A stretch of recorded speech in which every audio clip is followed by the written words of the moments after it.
Macam mana projek Perlis Zero Kuil Haram ni, bro? Perlis ni ada kuil haram ke tak? Saya jawab Tamim dulu. Siapa boleh jawab? Saya rasa Tamim mungkin boleh cerita pengalaman hari ni. Alright. Pengalaman hari ni mahal ni Ustaz. Hari ni dah ada pengalaman? Okey, silakan.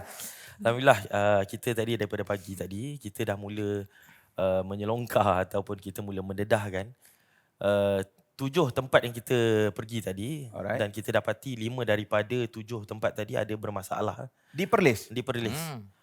Kita cek daripada MyLot dan juga iPlan. Yang mana MyLot ni kita nak cek sama ada binaan tu dibuat ukur halus ataupun tidak. Jadi kalau ada ukuran halus, ada nombor lotnya, ada ukuran petak lotnya, maka kita boleh buat assumption awal bahawa itu binaan tu tak ada masalah. Okay. Tapi apabila binaan tu berada dalam satu lot yang besar ataupun tidak berada dalam satu lot, tidak ada petak, maka sudah tentu ada masalah. Daripada situ kita bawa kepada iPlan. iPlan ini adalah satu sistem yang dibangunkan oleh Plan Malaysia. Di bawah perancangan bandar lah, bawah KPKT. Yang mana kita boleh tengok zoning. Setiap tempat tu kita boleh tengok kegunaan tanah dia.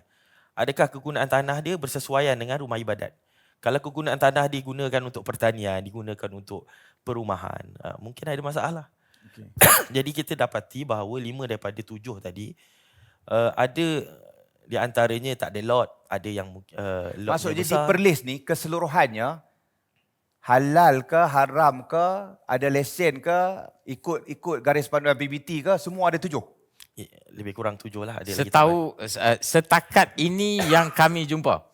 Mungkin kita juga boleh minta bantuan daripada netizen yang berada di Perlis untuk mereka boleh bagi tahu juga maklum bala kepada kami, sebab mungkin ada yang tersorok, mungkin yang ada di hutan, mungkin ada di tempat lain yang mungkin orang tak nampak dan sebagainya. Tetapi kalau kita lihat Ustaz, dekat Perlis seperti mana yang kita tahu, Perlis ni kita contoh kalau kita ambil kuil Hindu. Masyarakat Hindu seperti mana yang kita tahu dekat Perlis ni, dia tak lebih daripada 3,000 orang. Alright. Tetapi angka kuil kalau kita lihat per kapita dengan penduduk Hindu yang ada dekat Perlis ini, dia tak balance. Contoh kan Ustaz, saya nak bagi tahu, contoh di Selangor, PBT dia telah keluarkan dia punya garis panduan untuk RIBI, rumah ibadah bukan Islam.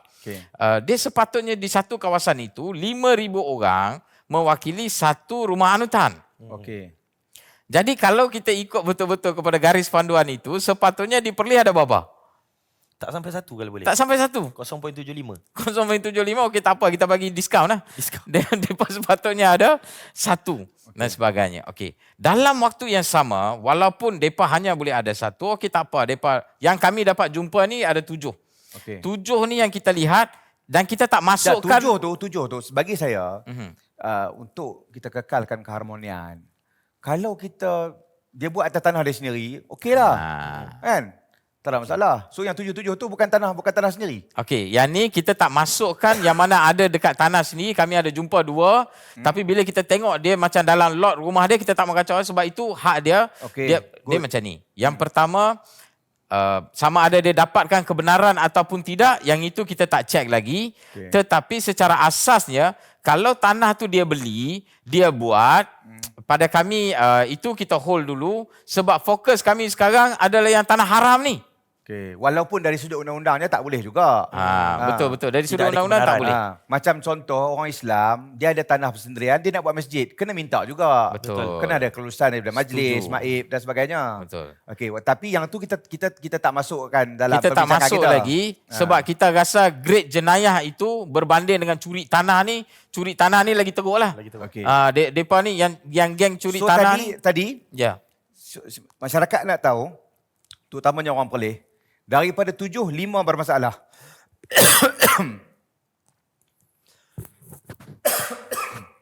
Betul? Ya, betul Ustaz. 5 bermasalah. Yang kita nampak, yang kita pergi tengok, dan ada setengah tempat tu, dan saya nak cerita sedikit pengalaman. Mungkin saudara Tamim juga boleh tambah. Dan ada beberapa tempat yang kami pergi ini penuh dengan botol arak. Kami ada tangkap gambar. Nanti kita dedahkan. Kita siap ada tempat tu kita buat video dan sebagainya, tengok. Kita nak bagi tahu dekat Perlis ni secara amnya kita tak bagi pun orang mabuk dekat luar in public, no. Seperti mana yang kita tahu kan Ustaz. Kita tak benarkan dan sebagainya. Tetapi rumah ibadah ini sepatutnya menjadi tempat untuk melahirkan masyarakat yang jauh lebih berkelakuan baik dan sebagainya. Tetapi ada, dan yang ironiknya, yang kami jumpa botol-botol arak ini adalah dikui haram. Bukan yang halal. Yang halal, ada yang kami jumpa siap mereka tepek lagi, Jangan bagi merokok. tahu no drinking. Okay, good. So, apabila permulaan itu mereka start dengan yang haram, maka aktiviti-aktiviti yang tidak bermoral, contoh macam mabuk dan sebagainya pun dok berlaku dekat situ, hatta mereka baling botol tu macam tu je dekat situ. Maksudnya, bro cuba buat kesimpulan bahawa kuil-kuil yang mengikut peraturan itu adalah hak masyarakat India.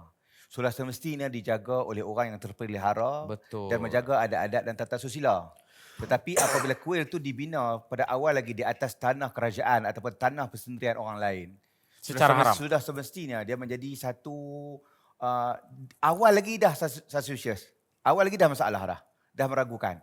Jadi sebab itulah ada arak apa semua tu. Tapi yalah, kalau arak dipelih ni dia macam agak terperencil lah.